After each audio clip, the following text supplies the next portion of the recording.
Nobody will tell you this directly, because if they did, they would lose leverage. There is a set of unspoken rules that govern the behavior of truly powerful men. And no, they aren't pretty, comfortable, or motivational. In fact, most people reject these truths as soon as they hear them, because they conflict with everything they've been taught about being accepted, being nice, and playing fair all the time. But here's the statement few dare to make. The world isn't guided by ideals, it's guided by interests, and those who don't understand this end up being used by those who do. Perhaps you've already experienced this firsthand. You've noticed less prepared people advancing faster, dominating environments, gaining respect, while others, even more competent, remain invisible. This doesn't happen by chance. There's a game going on, and most people don't even realize they're in it. And the most dangerous thing is, those who don't learn the rules become pawns. This is where something that has spanned centuries since Machiavelli comes in, not as a villain, but as someone who had the courage to describe the world as it really works, without romanticization, without illusions, without masks. And what you're about to see here isn't comfortable. These are laws that demand control, discipline, and above all, the courage to abandon certain beliefs that seem right, but which, in practice, keep you weak. Some of these ideas will bother you.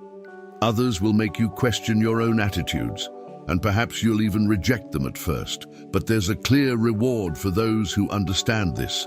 Clarity. Clarity about how people really think, act, and react. And from that, the ability to stop being manipulated and start playing the game consciously. Because in the end, the question isn't whether these laws exist.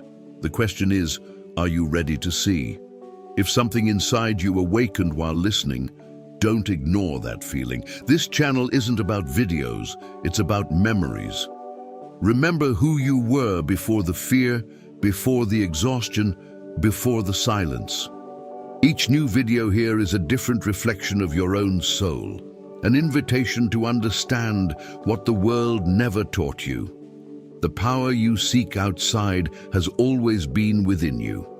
If you feel that this journey speaks to what lives silently within you, sign up now, not to follow yet another creator, but to reconnect with something the world tried to make you forget. Because here, every word was made to heal, each reflection to awaken, and each video serves as a reminder. You are not alone on the path back to yourself. Click on subscribe and turn the algorithm into a daily reminder of who you really are. He learned early on that in the silent game of power, those who talk too much reveal more than words. They reveal strategy, intentions, and worse, limitations. There is a brutal difference between being strong and appearing strong, and those who master this understand that the appearance of virtue is often worth more than virtue itself. The man who reveals everything believes he is being transparent, but in practice, he is drawing a detailed map for those who wish to surpass him. And here comes a principle that echoes from Machiavelli. Politics guided by reality, not by ideals. It's not about being false, but about being strategic. Observe leaders who truly control environments. They don't say everything, they don't show everything, they don't react to everything. They leave gaps, and these gaps create respect, curiosity, and often fear. And as he himself realized over time, being predictable is the first step to being dominated. After all, when someone manages to anticipate your moves, you've already lost half the game, even before it begins. Now, consider practical life. A young professional enters a meeting brimming with ideas and, eager to prove himself, unloads everything at once. He believes he's demonstrating value, but without realizing it, he's becoming dispensable, because anyone can now execute what he's revealed.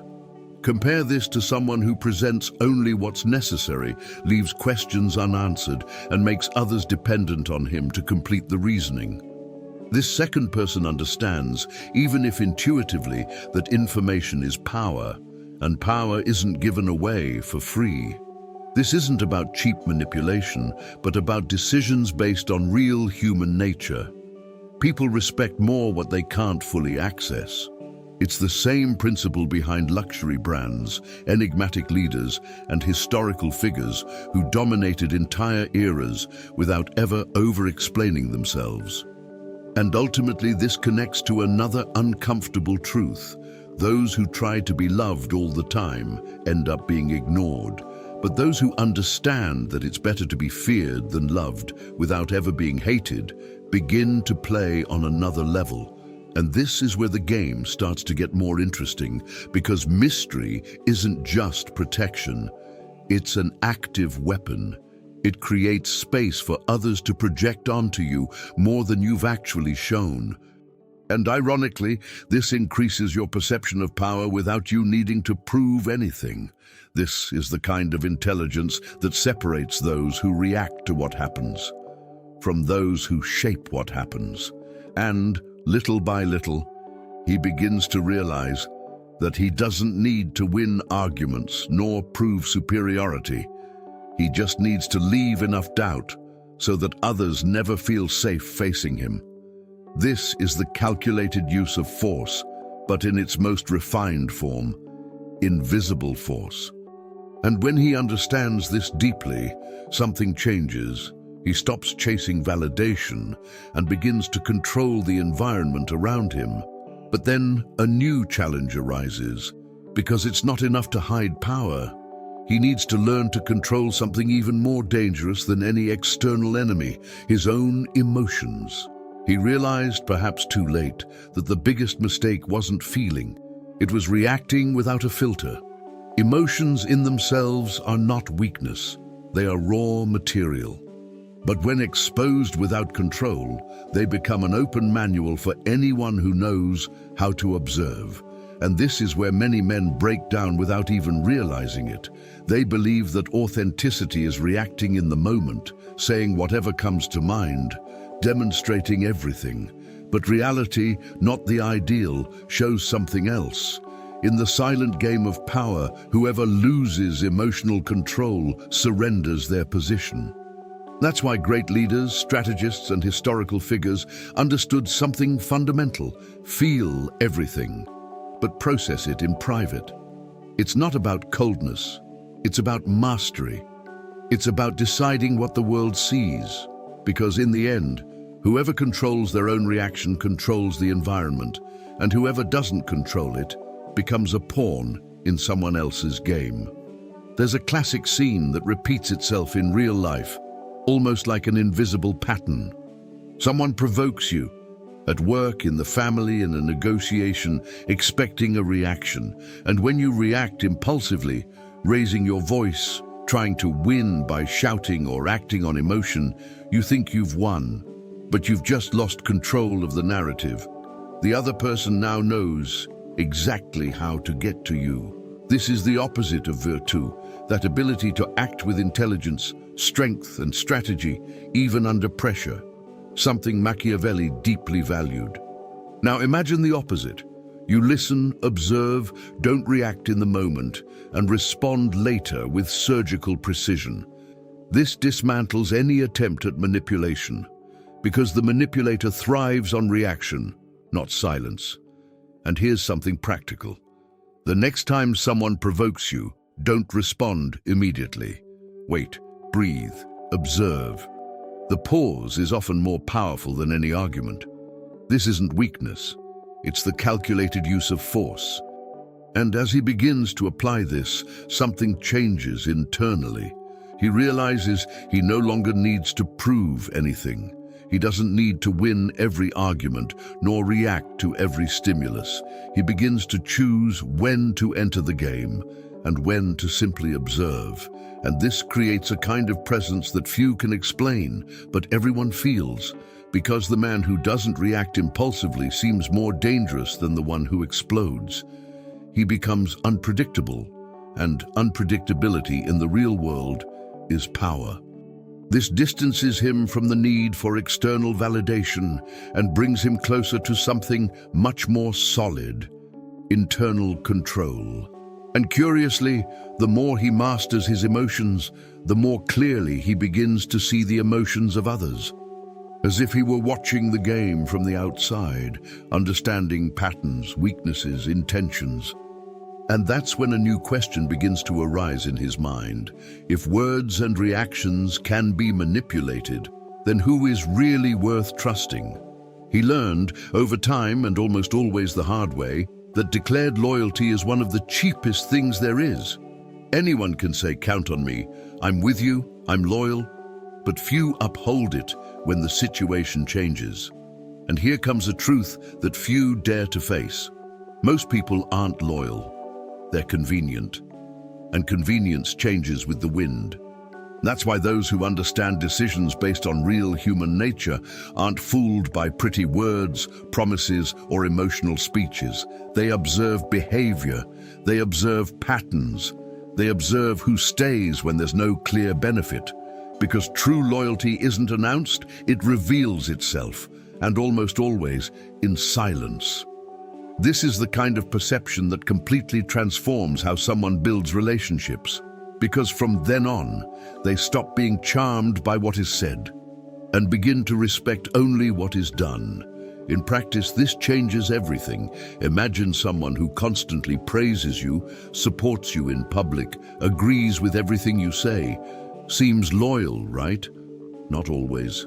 Often this is just strategy, an appearance of virtue. Now compare that to the person who doesn't talk much, who doesn't need to validate you all the time, but who, when the pressure hits, is there, without fanfare, without announcement, without an audience. That's the difference between loyalty and disguised self-interest.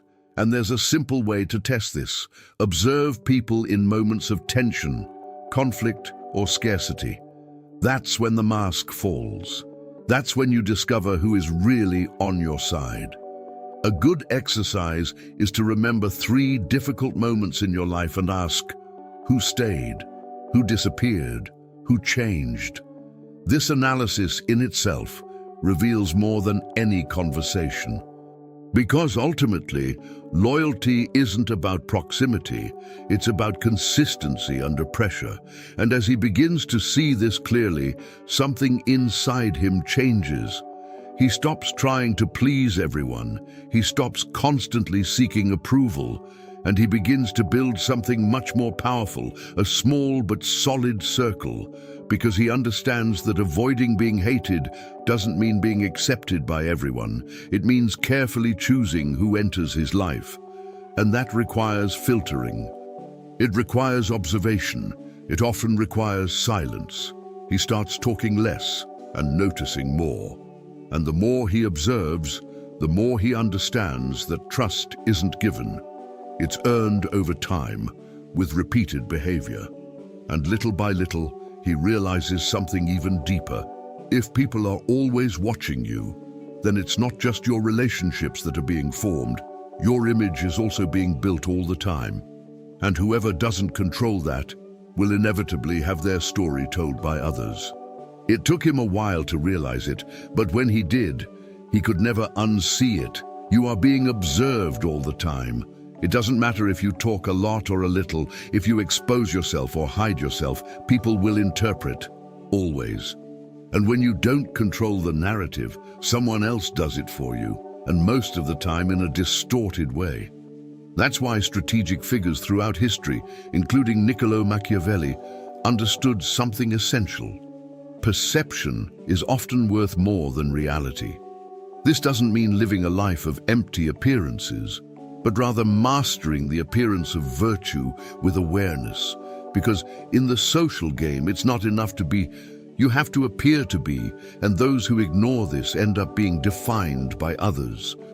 He realized that silence, posture, and choice of words build an invisible image that speaks even before he opens his mouth. Now, let's bring this to reality. Think of someone in the workplace who doesn't talk much, but when they do, they are direct, clear, and confident. They don't over-explain, they don't constantly justify themselves, they don't try to please everyone. The result? People automatically attribute authority to them. Why? because the human brain fills in gaps with assumptions, and often assumptions elevate status. Now compare that to someone who talks too much, over-explains, tries to be understood all the time. That person loses strength without realizing it. And here's a powerful principle. Information is currency. You decide what the world knows about you. You don't need to lie. You don't need to manipulate. But you need to choose. Choose what to show, when to show it, and how to show it. A simple exercise. Stop responding to everything immediately. Stop explaining every decision. Observe how, in a few days, people's perception of you begins to change. This is the calculated use of force, but in its most subtle form. And then he begins to understand something even deeper. Controlling the narrative isn't about talking more. It's about talking better, and often talking less. He starts using silence as a tool, not as absence. Because well-placed silence creates tension, authority, and respect. He stops reacting impulsively and starts responding strategically. And little by little, he realizes that people are beginning to project more onto him than he actually showed. And that changes the game, because now he's not just living, he's shaping how he's perceived, and whoever controls perception controls influence. But this control comes at a price. It demands discipline, observation, and often distancing oneself from the constant noise of external opinions. Because there comes a point when he realizes to truly master the game, perhaps it's necessary to step away from it for a while. He realized something most people avoid facing. The constant noise around them isn't just distraction, it's disguised control. People giving opinions, notifications exploding, external voices telling them what to do, how to act, who to be. And in the midst of all this, the mind itself begins to lose its way. That's why men who truly develop power, like Julius Caesar or Napoleon Bonaparte, understood the value of strategic withdrawal, not as escape, but as preparation. Isolation isn't empty solitude, it's territory for inner construction. It's where decisions cease to be influenced by applause or criticism and begin to be guided by clarity. This is politics guided by reality, not by ideals, because in practice, no one builds greatness by being constantly molded by others. He begins to realize that while most seek companionship to feel safe, few have the courage to be alone enough to become dangerous. In practice, this may seem simple, but it is profoundly uncomfortable. Try spending a few hours without your cell phone, without external stimuli, just with your own thoughts. For many, this is almost unbearable, because silence reveals things that noise hides, and that's exactly why they start using it as a tool. They create moments of retreat, not to hide from the world, but to strengthen themselves before returning to it. A direct example. Instead of reacting immediately to important decisions, they step away. They analyze. They reflect. They think about scenarios. This is virtue in action, the ability to act strategically, not impulsively. And here's something applicable. Set aside at least 30 minutes of complete isolation daily. No music, no screens, no distractions. Just you and your thoughts. At first it will seem useless, then it will become indispensable. Because it is in this space that ideas emerge, patterns are perceived, and decisions gain depth. And little by little, something changes within him. He stops depending on external validation. He stops constantly seeking approval. And he begins to develop a kind of presence that doesn't need an audience, because he knows exactly who he is and where he's going. This creates a brutal difference between him and most. While others move by influence, he moves by direction. And this direction is born in silence. But there's a critical point here, because too much isolation can become disconnection, and disconnection can weaken social awareness. That's why he learns to use isolation as a strategy, not as a permanent refuge. He goes in, strengthens himself, and returns sharper. And it's in this back and forth that he begins to perceive something even deeper. It's not just about being alone. It's about never acting out of necessity, because those who act out of necessity reveal more than they should. He realized, perhaps in one of the most uncomfortable moments of his life, that desperation has a smell. And those who understand the game can smell it from afar. It doesn't matter if it's in a negotiation, a relationship, or a simple conversation. When someone desperately needs something, that need shows. And need, in the real world, is exposed weakness. That's why the cold logic of Niccolo Machiavelli never left room for illusions. Decisions based on real human nature require control, not neediness. The man who is driven by desperation accepts bad conditions, talks too much, reveals intentions, and in the end, loses power before the game even begins. But the one who is driven by choice, by strategy, by autonomy, is never cornered. Because he doesn't depend on a single outcome. He creates paths, and those who create paths never beg for open doors. In practice, this completely changes how he positions himself. Imagine someone in a job interview who desperately needs the position. He speaks too fast, tries to please, accepts any condition, and without realizing it, loses value. Now compare that to someone who shows interest, but not need, who listens, evaluates, asks questions, and makes it clear, even subtly, that he has options. This second man controls the table, because there's a silent rule in the power game.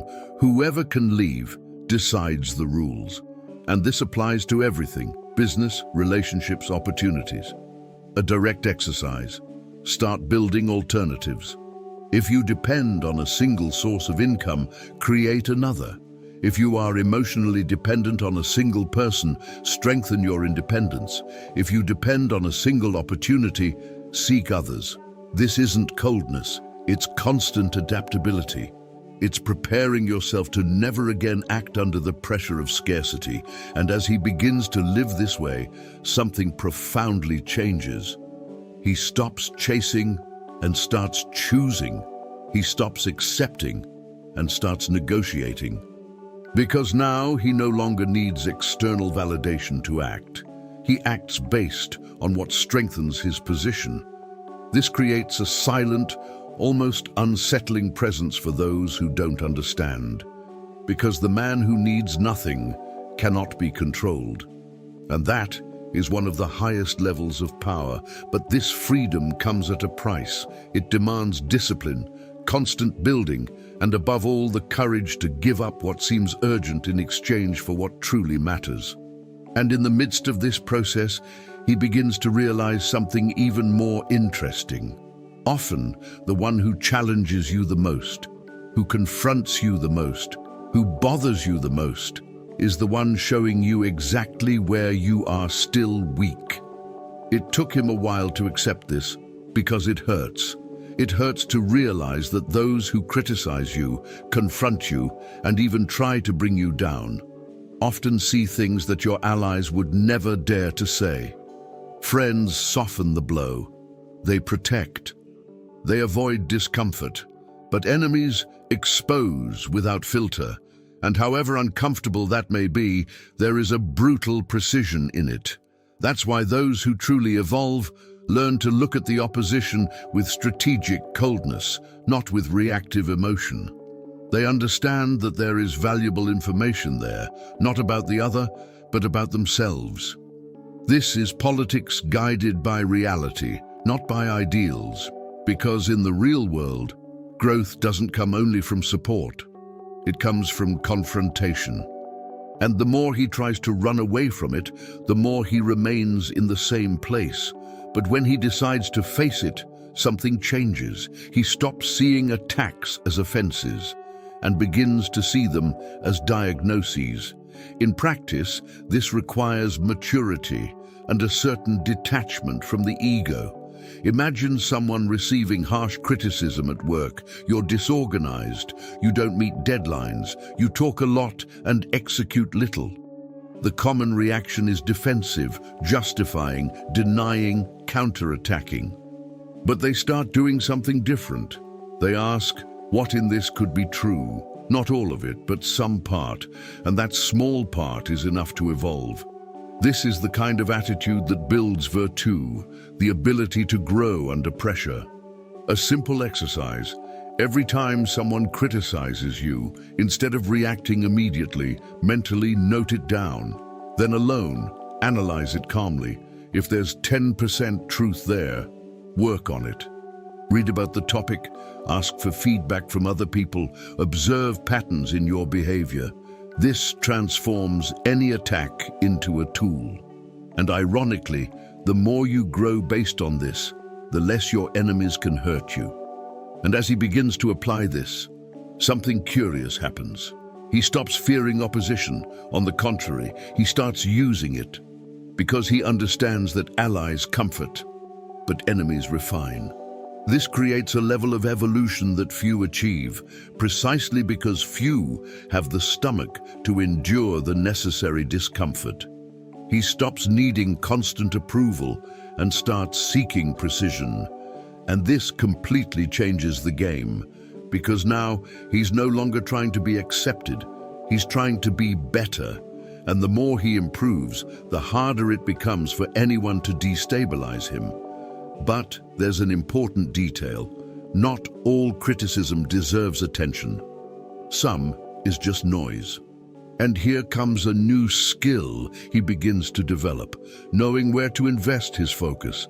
Because in the end, it's not just about what you listen to, it's about where you put your time. He began to realize something that no one teaches directly. Money can be recovered, time cannot. And this simple realization completely changes the way he sees his own life. Because in the end, his schedule is a brutal reflection of his real values. Not what he says matters, but what he truly prioritizes. And here comes an uncomfortable truth. Most people live busy, but not productive lives. They are always doing something, rushing, responding, solving, but without direction. This is the opposite of power. Power requires choice. It requires cutting ties. It requires saying no frequently. That's why those who understand decisions based on real human nature begin to treat time as a strategic asset, not as something that simply passes. He stops reacting to the day and begins to command it. Because he understands that every hour invested builds or destroys the future, there is no middle ground. In practice, this requires brutal discipline. He begins to observe how he spends his hours, social media, empty conversations, activities that add nothing. And little by little, he ruthlessly eliminates what doesn't build anything. This doesn't mean becoming a robot. It means being selective. A direct example. Instead of consuming random content for hours, he chooses to study something specific that increases his value. It could be strategic reading, like The 48 Laws of Power or Meditations by Marcus Aurelius, or developing a practical skill that generates real returns. Another simple exercise: plan the next day the night before. Define 3 main tasks that really matter. Just 3, and execute them. This creates clarity. This creates progress. This eliminates the illusion of productivity, because ultimately, activity without intention is just a sophisticated way of standing still. And as he begins to live this way, something profoundly changes. He stops feeling busy and starts to feel in control. Because now every action has purpose, every decision has direction, and this generates a kind of tranquility that few experience. Not that passive tranquility, but the one that comes from the awareness of building something solid. He stops living on autopilot and starts living intentionally, and this creates an invisible but powerful difference between him and most. While others let time slip away, he shapes his own path. But there's an important detail here. The more he evolves, the more results begin to appear, and results, when exposed too early, can become a silent trap. He realized something few dare to admit. Celebrating too early is a disguised form of weakening. The moment you expose your victory to the world, something changes internally. The hunger diminishes. The need to evolve loses intensity, and at the same time something changes externally as well. Unwanted attention, silent envy, competition that didn't even exist before begins to emerge. That's why those who understand the game avoid this trap. Not because they don't value their achievements, but because they understand the timing. There's a brutal difference between achieving and announcing. And here comes a subtle principle of Niccolo Machiavelli.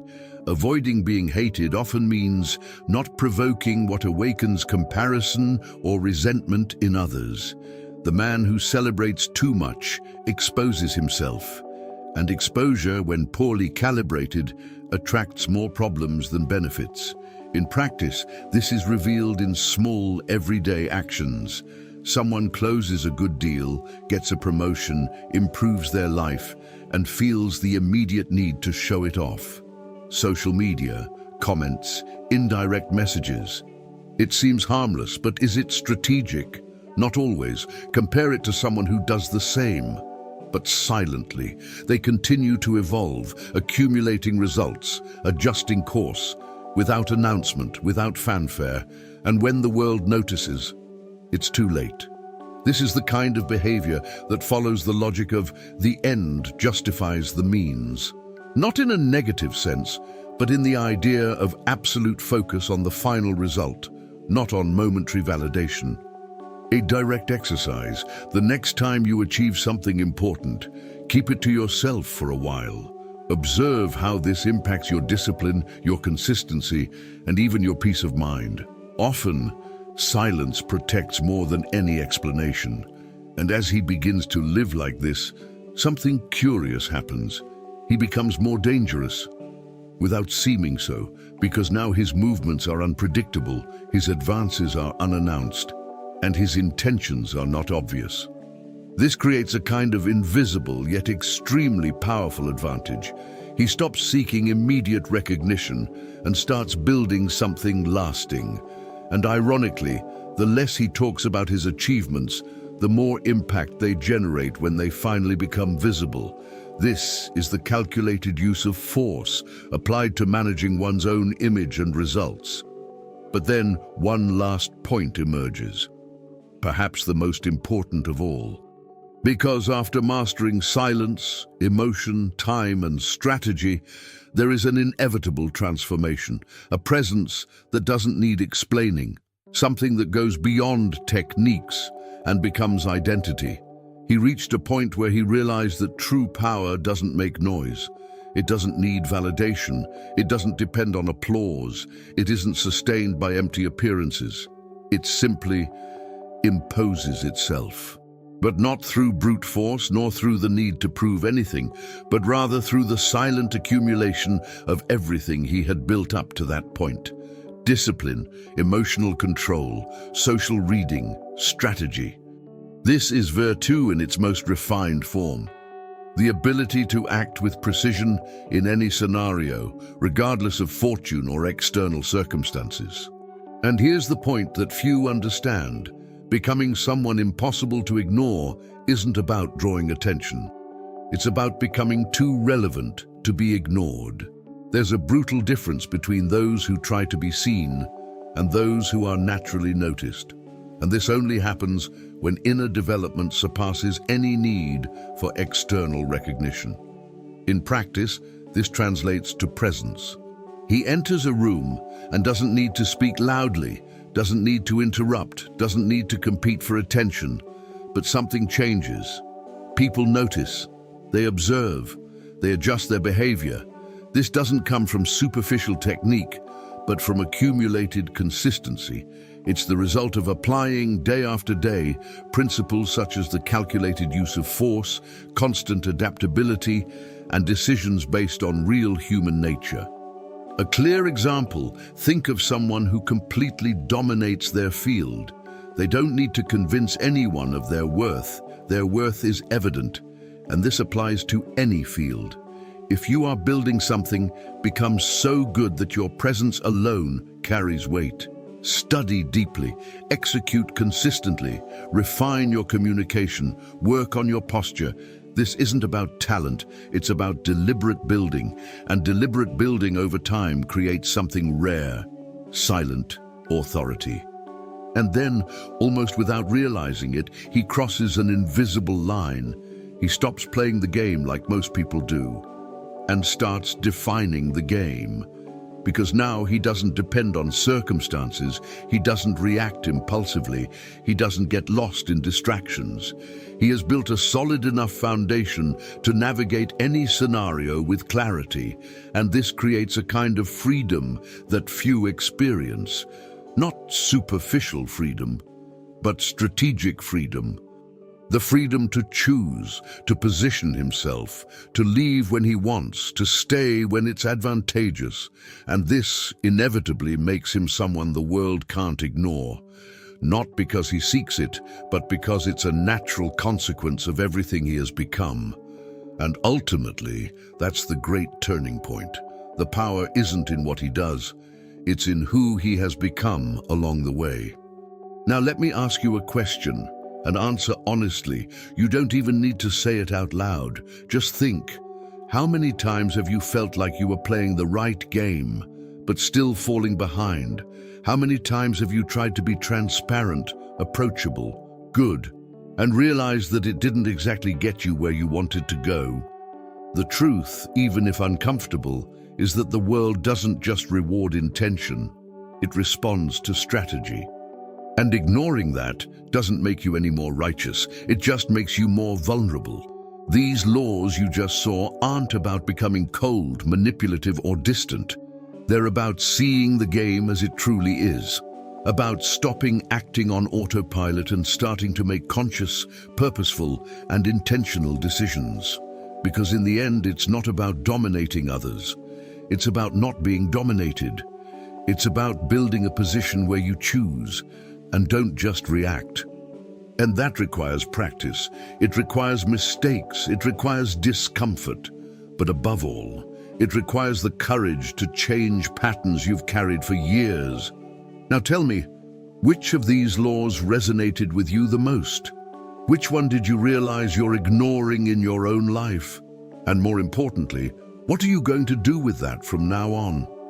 Because knowledge without action is just a well-articulated illusion.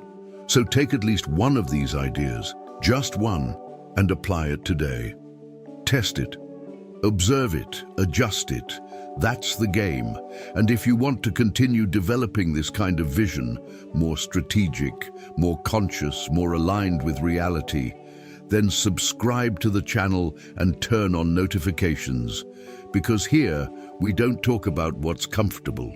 We talk about what works.